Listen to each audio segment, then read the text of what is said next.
I've completed the construction of the 10 element beam, so I've just mounted on a temporary pole to measure its SWR impedance, see how it shapes up and adjust it. On the ground I've got a VK3AQZ VHF UHF antenna analyzer. So here I've got it switched to resistance, and you can see there it shows very close to 50 ohms. So I'll switch it to SWR, and there it is there, almost nothing. Set full scale, that's correct.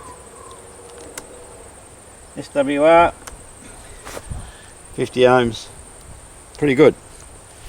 For this I'm just using a small handheld transceiver, which I'll just show you. So there's a little source of power for the bridge. This particular design uses and has an RF input from your transceiver, goes to one arm of the bridge. Here I'm just using this Kenwood. It's an old Kenwood, but it's very useful as a test generator. Very simple to use, doesn't have a complicated menu, you can go straight to the frequency you want to use. So I'm just using that as the test setup. There's a view at the back, just an SO239 socket. The inner braid or inner connector of the RG213 is soldered to there. The braid's been removed, so we're getting a small capacitor in here. It's probably about that long, and that's all it takes to match this 144 meg driven element with the elements, the 10 elements that it's got on it. If you remove some of the elements, the impedance changes and you have to find a new spot for it. The idea of the insulator is to give this a little bit more rigidity. With just the single connecting strap here, you do have the potential for this to move a little bit.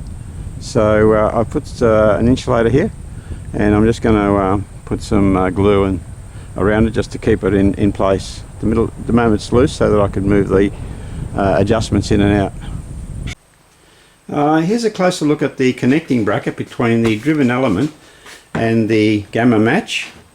I've used a piece of 8mm thick aluminium, drilled a couple of 10mm holes for the tubing, and some 5mm holes for the nuts, the bolts you see there, and then those holes were tapped for 6mm, and you'll see the bolts are stainless steel with a lock nut and a lock washer, so it's all nice and firm.